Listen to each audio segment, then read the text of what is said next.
I really want to know what I did wrong, and I really want to know what I could do to put it right. And I'm willing to accept any answer that will manifest itself to me. Try that. See what happens. Well, that's a prayer that will be answered, and it won't be answered in the way that you want it to be answered. I can bloody well tell you that. Okay, but that... Well, what are you communicating with when you do that? What are you communicating with when you do that? No, that is something that is a process that I'm familiar with.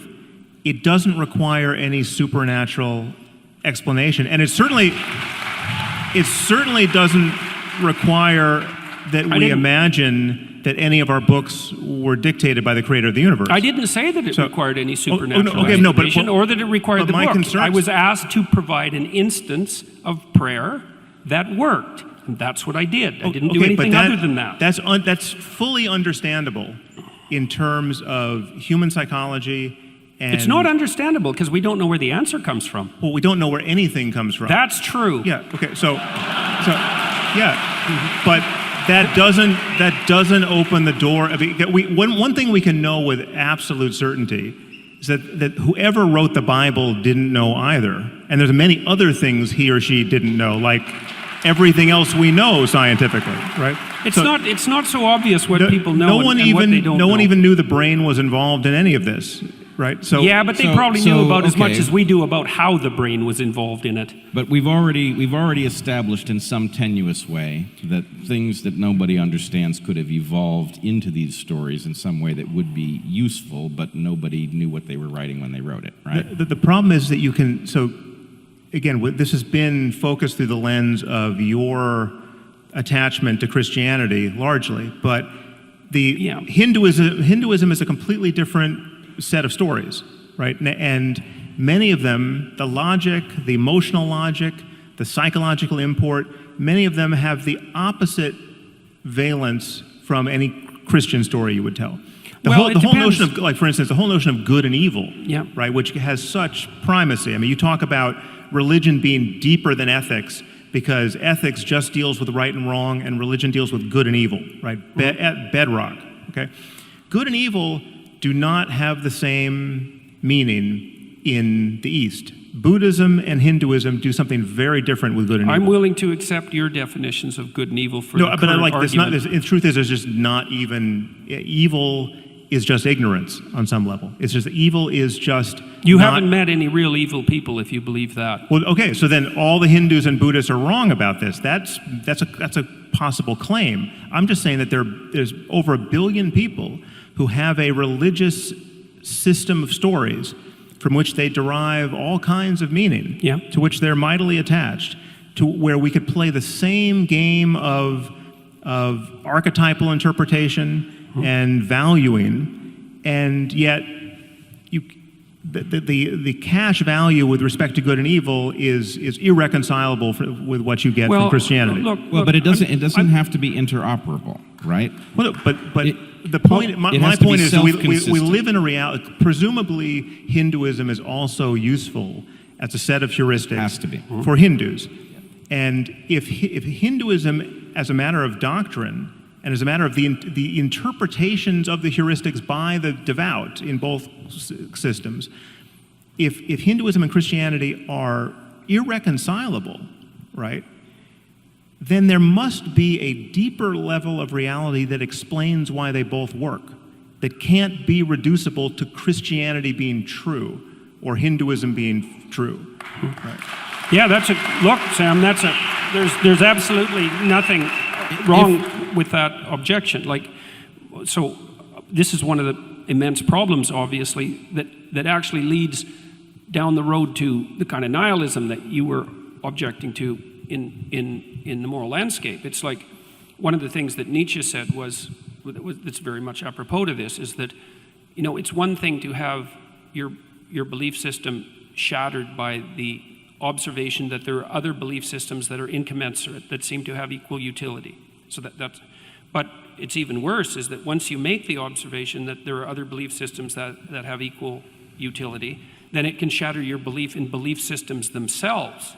And then you're in the postmodern nihilist landscape, and that's a big problem. Or you could just be in a more fundamental landscape that subsumes both of those belief systems. That's fine. Let's hope that can happen. Yeah. But I would say that's the landscape that I'm trying to pursue. Now, you said that I've been approaching this, say, from a Christian perspective in this dialogue, and to some degree that's true, but there are reasons for that. But I would also say, I'm also doing what you recommend doing.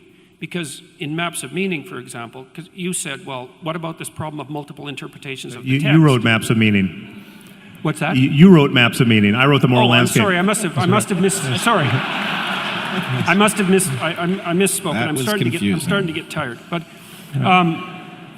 what I tried to do, I tried to address that problem seriously. Like, it's a really big problem. It's the problem of multiple interpretations. It's the postmodern problem, is that there's an infinite number of potential interpretations. Okay, so so what do we do about that? And the answer is, it's something you allude to, in the moral landscape.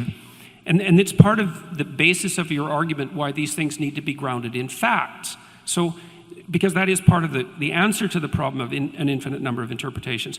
In Maps of Meaning, I tried to do what E.O. Wilson recommended, but this was before he wrote his book.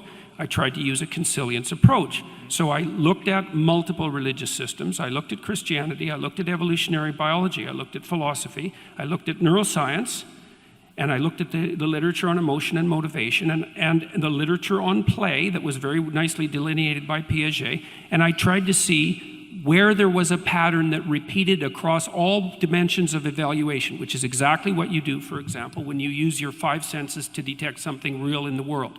And that's what Wilson recommended, was a consilience approach.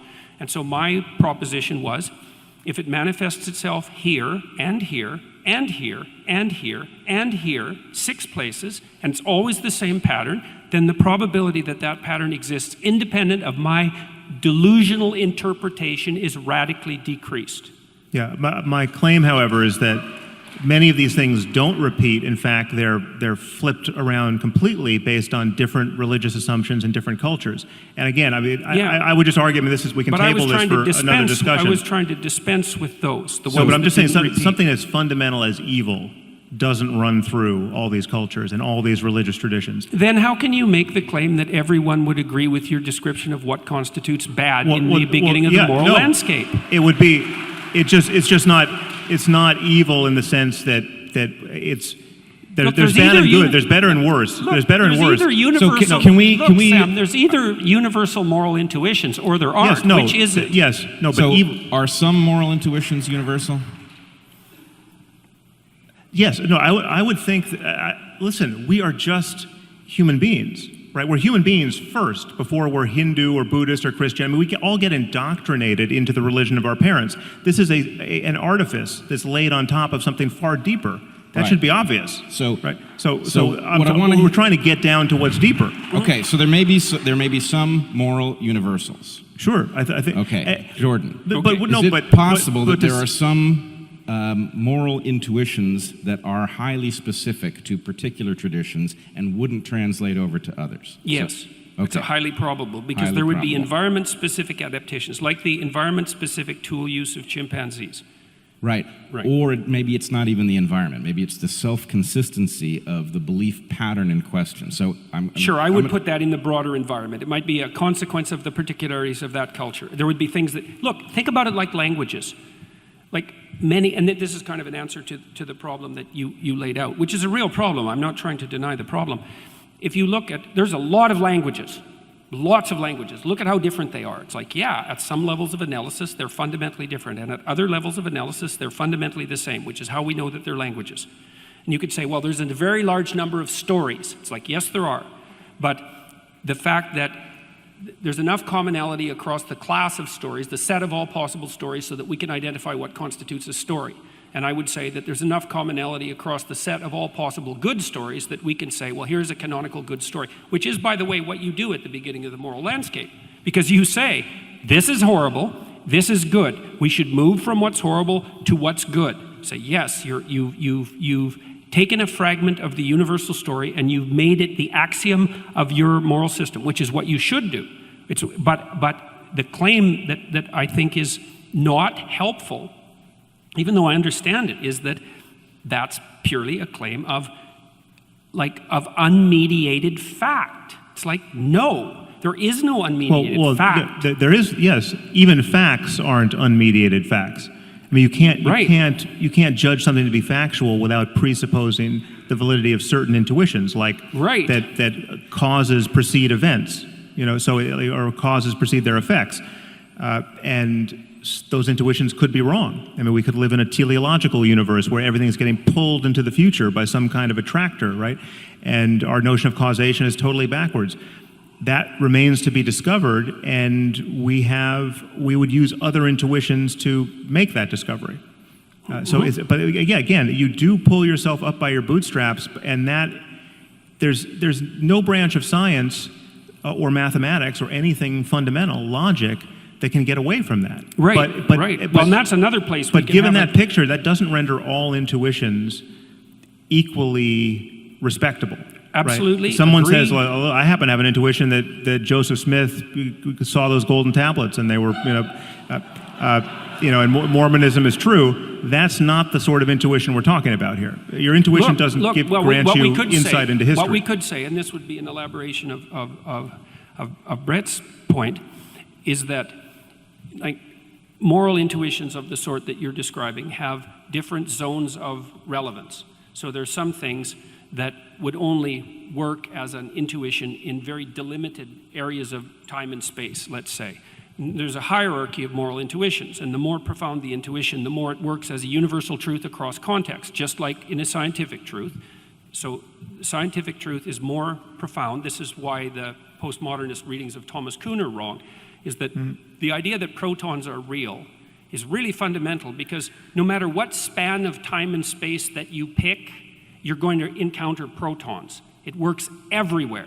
And then with moral intuitions, let's say, or moral a prioris, you have the same issue, is some of them are so delimited that they only work here and now. And those are sort of impulsive, low-level intuitions, a whim even. But some of them are really, really deep. The ones, for example, the one that orients you to make the claim that you made in the moral landscape, that the hellish story is bad and the heavenly story is good, right. I would say that's one of the deepest, most context-independent moral intuitions, which is kind of the claim you make, except you claim that it's and again, a fact. Back to my fundamental concern here in the difference, with respect to the difference with how we talk about these things, to call that thing God is fine. That's a God I have no problem with, right? But that's not how most people most of the time are using the word. And there's something misleading about that, and that worries me. Yeah, well, if the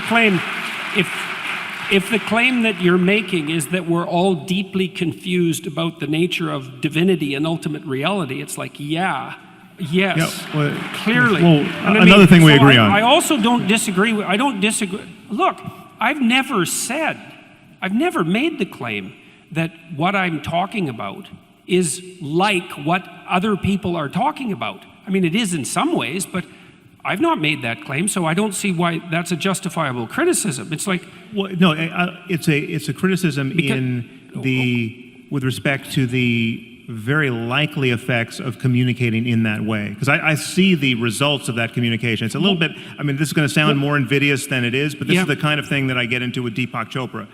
Yeah. Deepak and I agree about a lot. I think it's more invidious than it sounds, actually. Yeah.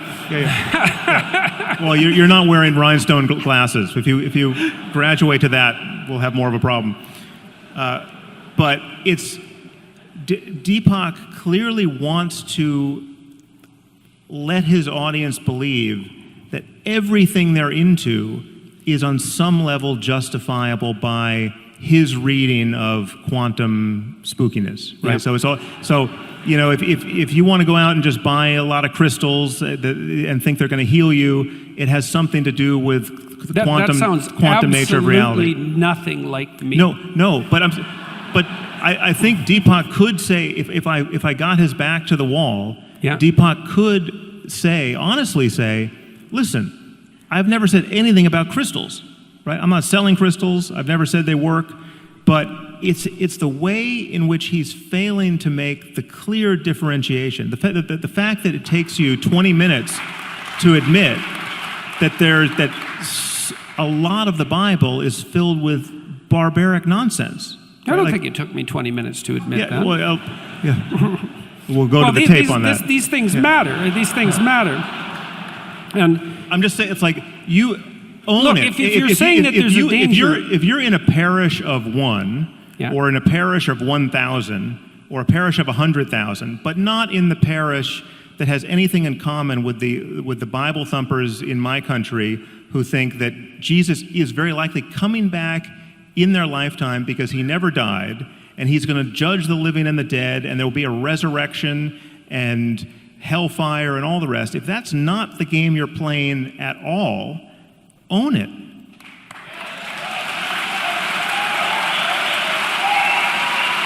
Why are you all applauding about that? It's like, what do you mean own it? It's like, I already made my claim. It's like, I'm not playing a religious fundamentalist game, so what's all the applause about? So I don't understand that. And own it, it's like, I was as clear as I possibly could be when I delineated my answer to the question. People say, well, what do you mean by God? Someone once asked you if Jesus was resurrected. You want a 1-second answer? But no. Well, forget it, man. Jordan, wait a minute, hold on. I think we can actually... This is a complicated One problem. second. No, I mean, I don't want to end on a note of acrimony, but someone once asked you whether you thought Jesus was literally resurrected, and you said it would take me 40 hours to answer that question. Okay, that's the kind of thing I'm responding to here. You don't need to do that if you have a clear-cut answer to that question. I don't have a clear-cut answer to that question. And if you don't, that connects with many other things that we still have to talk about. Yes, definitely. Yeah, I mean, because that... It isn't obvious in the biblical account that Christ was literally resurrected.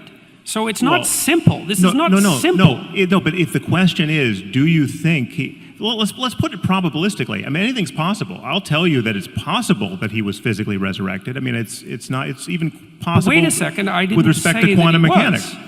The point is, I said it would take me 40 hours to answer the question. I didn't say that he was. Okay, how's this for an answer? Almost certainly not.